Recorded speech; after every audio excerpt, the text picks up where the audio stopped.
Hello, I am doing a very special reading and it is going to be broken down and put on TikTok. It'll be available as a full reading on YouTube and a broken down minute at a time reading on TikTok. And the reason I'm doing this is because it's really time to kind of talk about what happens in relationships when you find out you're terminally ill and your life expectancy is really altered by whatever means.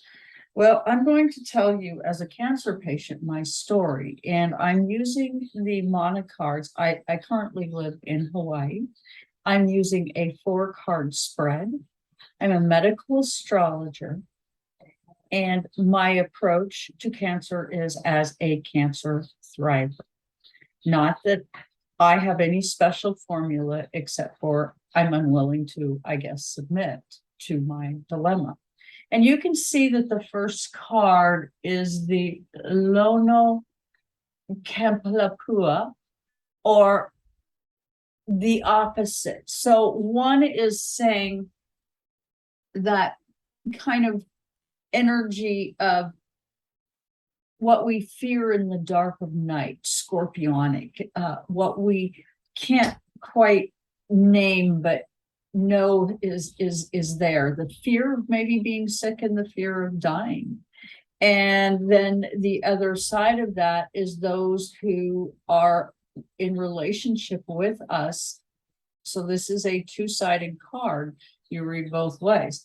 It's saying that the strength of relationships becomes tested with time. And not to say that people who end up leaving you in relationship are doing so out of lack of love. I do want to be clear about that.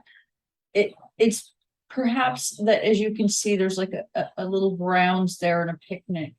For them, they don't feel like there's anything there for them anymore. They don't have a picnic to go to with you. And perhaps the heartbreak of that is more than they can bear. I don't know. We all grieve differently and we all have our own reasons for the things we do. But I can tell you that myself, I experienced this pain.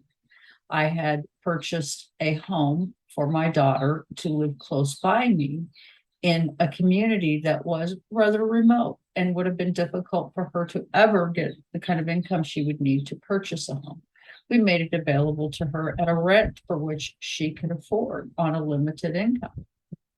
And once I got sick, the level of bullying and abuse left me very little choice but to leave and go to a home that we had in another location, because I felt emotionally drained. I was too sick to try to fight back. And I didn't know what was wrong with me. I have been told at this point, and this would have been maybe about 2018, that the cancer was indolent, but it was showing signs of having returned. So I was losing weight. I was having a lot of trouble with getting sick, here and there and everywhere. So there were things. One moment. You know what I mean? One moment. Okay, so we live in a little ohana and in Hawaii, but at the time I moved to Medford, and my husband then began the process of getting transferred. He worked for the federal government, and we had made a decision that we were going to seek a medical transfer for him so that he could be located close to where I was for my physical safety. And so this began kind of our journey, and he got a job in Northern California, where we then decided that we were going to move on into tiny living. When you live in California, close to San Francisco, there is nothing like, even Hawaii. We find ourselves in these towns where the costs are just tremendous. Now, I happen to live in an ohana where I provide a service. I'm providing dog sitting. So I basically have a purpose here, and so my rent is nowhere near what standard rents in Hawaii are. So I don't want anybody to misunderstand or think, oh, wow, you must have got a windfall. You got to go to Hawaii. No, what happened was Spirit needed me to come here. I needed to come here. And that takes us right to this card, this 33 watt card. And you see a ship, and you see kind of the various moons up above, and you see someone hula dancing, you see the turbulent waters and more or less the flowers going around it. I needed the abundance of Hawaii. I needed to connect with something that was a piece of my ancestral past. I needed to go home. And in going home, what further took place was my daughter, during now COVID, living in my house, decides that she's not going to pay rent anymore. And so I went and got a job so that I could cover the costs of rent to take care of my grandchildren who are now living in this house. And during this time, the entire year, you can see that the dancer, the hula dancer, is green. Now, normally I think that is just like an earth kind of heart chakra loving kind of energy. But in my case, green, because I was sick and my energy and my chi was in a devastating place. And I didn't really know about chi and Cancer until I moved here to Hawaii, and I was seen by a doctor who told me that my biggest issue was low chi. Now, that was a powerful moment for me.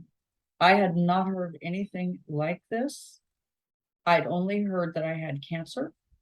I'd been placed in hospice the month before I decided to leave for Hawaii to save my soul. And basically, the thought that this was a low chi situation and there was something I could do about it was like mind-blowing to me. And so presently you see squid, where in some ways I'm an elusive soul. I'm an 8th house stellium. So diagnosing me is a deep mystery for the doctors, very difficult to solve. And I understand that they would have maybe never had the ability to solve it. The squid is also going to represent the radiation, the deep radiation that I received as a child, because I was exposed at age 14 through oatmeal to this radiation. That is going to be a separate story, but it is part of why I am so sick. And often I go to the doctor, 1, 2, 6, 12, and the doctor says to me, you know, we don't really know what's wrong with you, but it's as if you've wallowed in radiation. And we're very concerned about that, your health that way. So I generally, there's a lot of caution around whether or not I get medical tests that involves radiation. In fact, I don't do it at all anymore because of so much caution. I believe there's something wrong to the point that that is something I shouldn't do. And you'll notice that all these bananas along the side, and here on the island, we have a banana called apple banana. I tend to eat very Hawaiian. I have the poke prepared very Hawaiian style. I can't have gluten. I can't have soy. I mean, my story is going to be a lot like every cancer patient. There's just things that happen to us. But I needed to take a deep dive. I needed to take a deep dive for me, because I didn't realize with my daughter that I was really helping her maintain a cycle of self-abuse and substance abuse and addiction. And I was taking it so personally.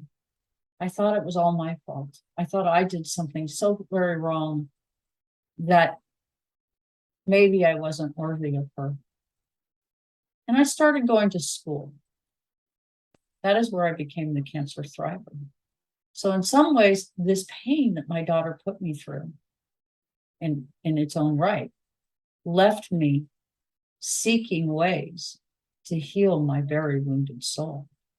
So as a result, I went in and got on a program online studying astrology, psychological astrology. Now, I wouldn't say that the outcome is I'm a psychological astrologer.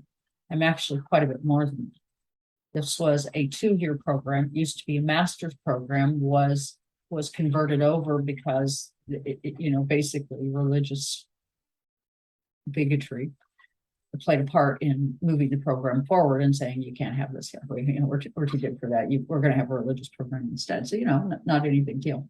But for me, you can see that it's an island. And for me to survive and be a cancer thriver, I really had to listen to myself deeply. I had to dive deeply. And I do see myself as a whale, a big old whale that has done many deep dives. And I strongly recommend, if you have cancer and you're struggling with the loneliness that we experience as patients when people we love leave us behind, visualize yourself in new ways, understanding that it's not so simple as you think. And with the whales, what I was able to do was to realize I was a part of a huge pod, and so was my daughter, and that we were both being looked at. But at this time, we were being asked to swim separately, which is okay when I see it like that. And as this unfolded, Spirit gave me a new image. They showed me having put her in the center of the pod where they can provide her great care, where she's receiving intensive care. Now, will she respond to that intensive care on the outward side? I don't know. But is she being cared for on the inward side because Spirit has said so to me? Yes, she is. And that's part of becoming a cancer thriver, is understanding you have no control of your family members, of the people you love, the things you want, the things you need. So you get that. Then we move on to this next card. After I get here, and this card just blows me away, I realize how guided I am here. I realize that not only was I called here and by a whale, as a matter of fact, I had been here in 2017, and a whale skyhawk, which means it comes straight up out of the water, and it came eyeball to eyeball with me, both on right and left side. And there is a podcast here somewhere in my pile of podcasts that I've actually talked about this incident. And then you can see that there's this ethereal energy standing off the side of the boat. And it looks like there's a body wrapped in that boat. That's me rising above what's killing me. It's me rising above agreeing to die. The many things. And you can see there's things like stabbed into me, right? As I float along. And a shark or if you will, a whale floating underneath the boat, as if guiding it forward. My whale guiding me forward. And I can tell you that since I've been here, I have so many downloads. As I had said before, I did psychological astrology. Well, let me briefly explain this. In psychological astrology, you're simply looking to help people understand their archetypes so that if they have emotional mental health concerns, that you can easily help them understand and deal with some of the complications and cycles they may encounter in life. In real simple terms, that's what it's like. And I recognized that I was a medical astrologer at some point back and started really digging in and reading medical encyclopedia for astrology, Judith Hill's books, you name it, I've done it. And really, I'm already a medical astrologer in every way and practicing in my own right. And what is it that I'm bringing to the table? Probably really, I'm bringing Cancer Thriver to you. I'm bringing how it is. I'm finding ways around the issues that occur. Now, my daughter ended up moving on. She moved to Florida, of all things. And when she did, she left the house behind with somebody else in it. And she was renting it out herself, collecting the funds. So I then decided that it was time to go ahead and ask her to leave my home, for which that after some time of me learning how to get this person that didn't belong there out of the house, we were able to remove this person, and the dilemma ended, and we are now home free. But are we? For me, it feels terrible because my grandchildren basically have been in a situation where they've been all but homeless until very recently. Some things have been just really scary. And so you would think with cancer that I wouldn't have these kinds of energies going on in my background. But in fact, as a cancer patient, we often have these kind of energies going on in our background. So the job for you, the patient, to become the cancer thriver is to figure out where your chaos is and what you're going to let drive you versus what you're going to learn to let go of, so you have the opportunity to thrive.